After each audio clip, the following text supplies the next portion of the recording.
सितारे जड़ूं, तेरी चूनर धनक सतरंगी बुनूं, तेरे काज में मैं काली रहना भरूं, तेरी मेहंदी में मैं कच्ची धूप मलूं, तेरे नैनों सजा दूं नया सपना।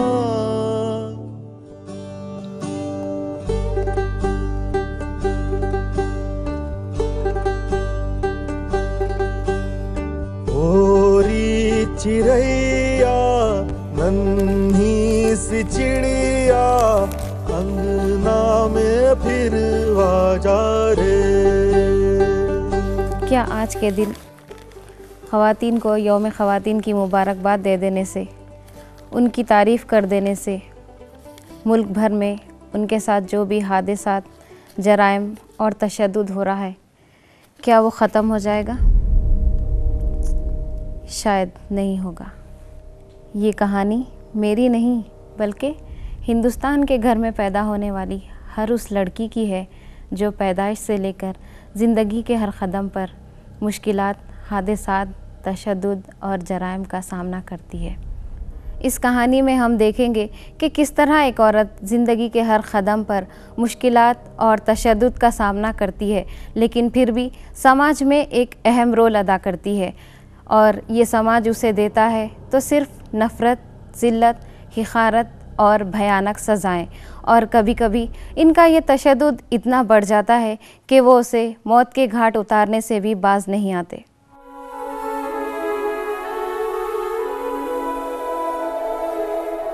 आज मैं ज़िंदगी के उस मुकाम पर खड़ी हूँ जहाँ मेरे सामने सिर्फ़ दो रास्ते हैं। एक तो ये कि मैं मौत को अपने गले लगा लूँ, या उस घर में वापस चली जाऊँ जहाँ पर समाज के ऐसे लोग रहते हैं जिनको लगता है कि लड़कियाँ बोझ होती हैं, जिनको लगता है अगर उनके घर में लड़की पैदा होगी तो उनकी इज़्ज़त और शोहरत में कमी आ जाएगी, और उन लोगों ने जानबूझकर एक मासूम सी लड़की को सिर्फ़ इसलिए मार दिया कि वो लड़का नहीं बल्कि एक लड़की थी। काश कोई इन लोगों को बताता कि जिस इज़्ज़त और शोहरत की खातिर वो मासूम और बेगुनाह लड़कियों को मौत की घाट उतार रहे हैं, वो इज़्ज़त और शोहरत उन्हें कहीं ना कहीं इन औरतों की ही बदौलत मिली है। बाबुल प्यारे सजन सखारे सुनो मेरी मैया, बोझ नहीं मैं किसी के सर का, ना मझधार में नैया, पतवार बनूंगी लहरों से लड़ूंगी, हर मुझे क्या बेचेगा रुपया, हो अरे मुझे क्या बेचेगा रुपया। कहने को तो हिंदुस्तान ने काफ़ी तरक्की कर ली है, सब कुछ बदल रहा है और बदल चुका है। अगर कुछ नहीं बदला है तो वो है सिर्फ औरतों के लिए इस समाज का रवैया और सोच। आखिर क्यों इस समाज के अफराद औरतों के साथ वहशियाना सलूक करते हैं? टेक्नोलॉजी तो इतनी बढ़ गई है कि अब पहले ही देखा जाता है कि लड़का है या लड़की। क्यों एक बेटी को इस दुनिया में आने से पहले ही मार दिया जाता है, उसको मौत के घाट उतार दिया जाता है, उसका कत्ल कर दिया जाता है? क्या कसूर होता है उस माँ का जिसने एक बेटे को नहीं बल्कि एक बेटी को जन्म दिया होता है? क्यों उसके ससुराल वाले उसे खुश नहीं होते? क्यों उसके शौहर का रवैया उसके प्रति बदलता है? क्यों वो मजबूर होती है अपनी ही औलाद को मार देने के लिए? आखिर कब तक? क्या हमें इस पे सोच विचार करने की ज़रूरत नहीं है? क्या हमें इस पे गौर करने की ज़रूरत नहीं है?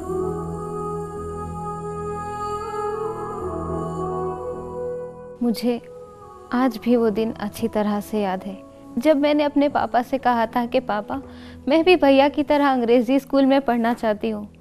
तब दादी कहने लगी कि तुमको अंग्रेज़ी स्कूल में क्यों पढ़ाएं, तुम तो एक लड़की हो और अपने बाप पर बोझ हो।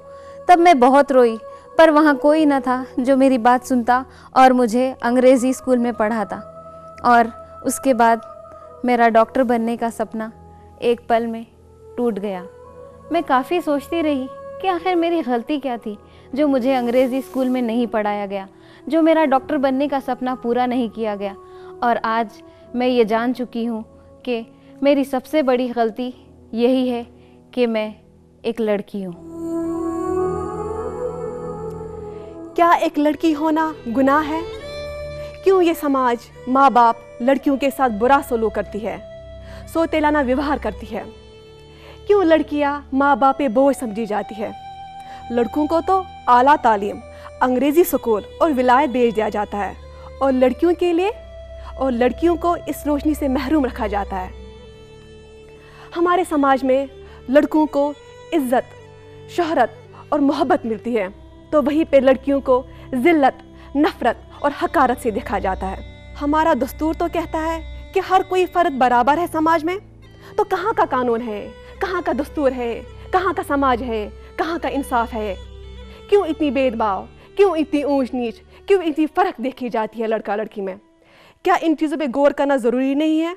अब वक्त आ चुका है हम इन चीज़ों पे गौर करें। हमने तुझ पे हजारों सितम है किए, हमने तुझ पे जहां भर के जुल्म किए, हमने सोचा नहीं तू जो उड़ जाएगी, ये ज़मीं तेरे बिन सूनी रह जाएगी।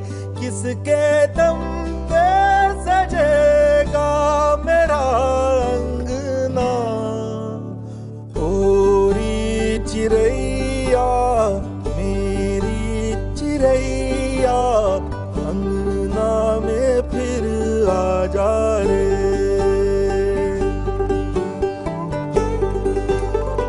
अभी कुछ दिनों की ही बात है, मेरे माँ बाप ने मेरी शादी बहुत धूमधाम से की, लाखों रुपये खर्च किए। जहेज़ के नाम पर एक से एक कीमती चीज़ मुझे दी गई, खाने में मुख्तलिफ़ किस्म के पकवान किए गए। और शादी के कुछ ही दिनों बाद मेरे ससुराल वालों का लालच बढ़ने लगा। वो चाहते थे कि अब उनकी बहू कार ले आए, अब उनकी बहू एक बंगला अपने नाम करा लाए।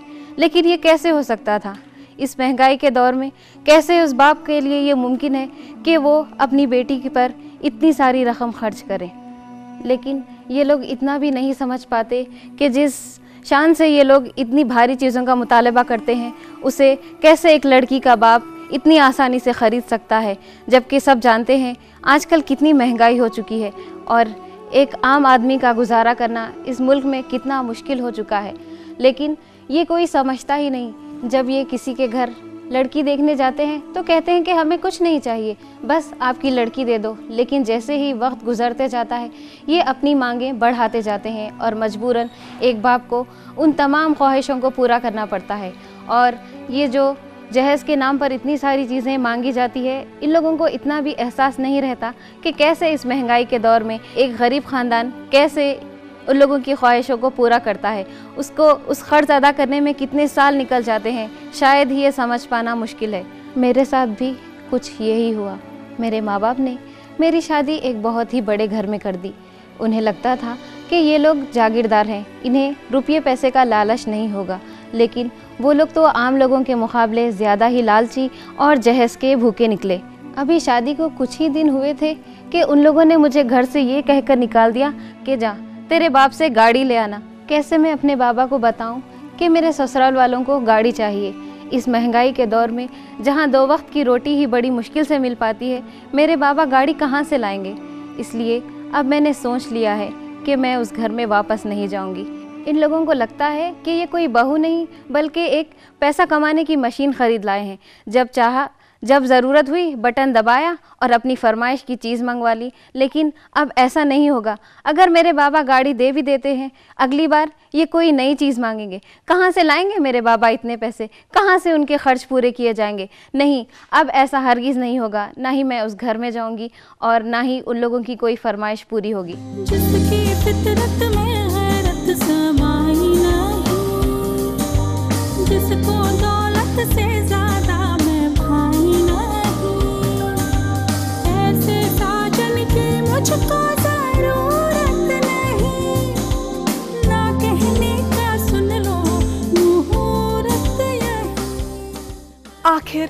कब तक हमारे समाज में शादी को खेल समझा जाएगा। अगर लड़की दहेज ला सकती है तो लड़की बहुत अच्छी होती है, और अगर वही लड़की दहेज न दे सकी तो उसके साथ बुरा सलूक किया जाता है।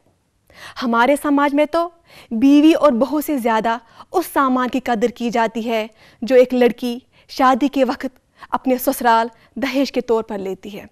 क्या रुपया, पैसा, गाड़ी, बंगला और दीगर अशिया एक लड़की की ज़िंदगी से ज़्यादा कीमती होता है? अगर वही लड़की दहेज न ला सकी तो उसके साथ बुरा सलूक किया जाता है, उसको कमतर समझा जाता है, उसके साथ नौकरों जैसा व्यवहार किया जाता है, यहाँ तक कि उसे तलाक देकर अपने मायके वापस भेज दिया जाता है।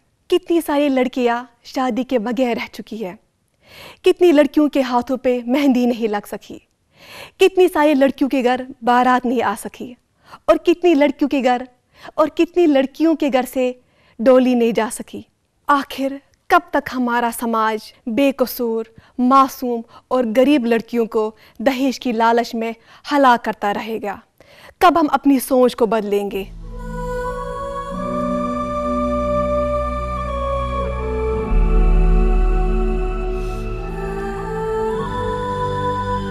वो एक तपती हुई दोपहर थी और मेरी ज़िंदगी का आखिरी दिन, जब इस दुनिया को मैंने आखिरी बार देखा था।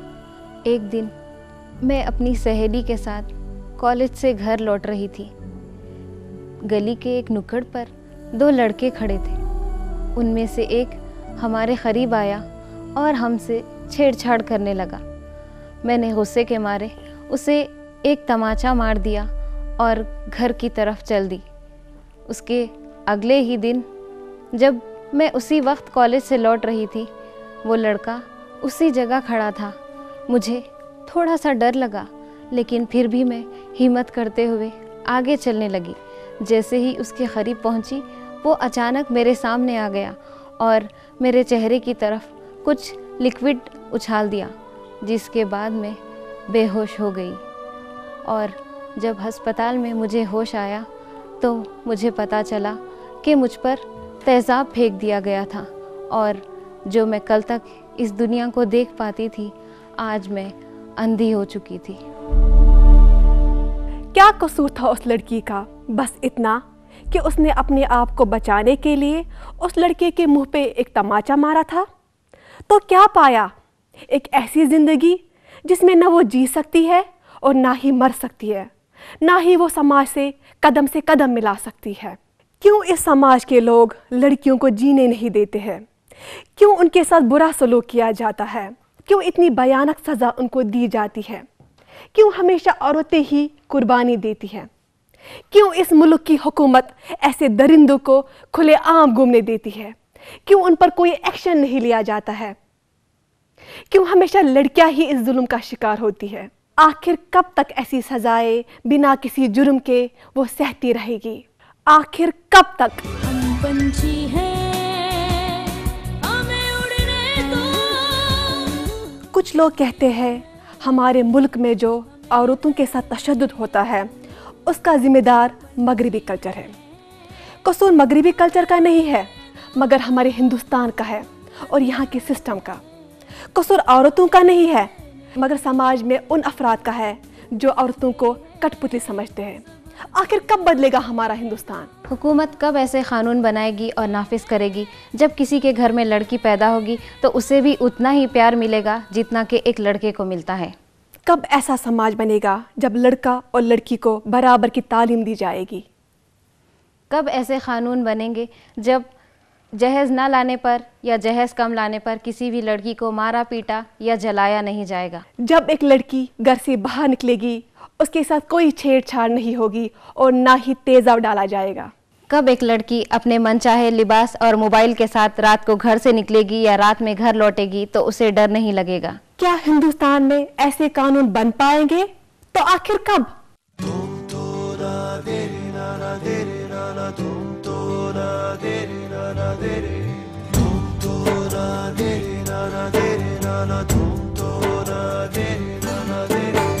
ये हौसला कैसे झुके, ये आरज़ू कैसे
ढलना ही है, रुत ये ढल जाएगी, हिम्मत रंग लाएगी, सुबह फिर आएगी।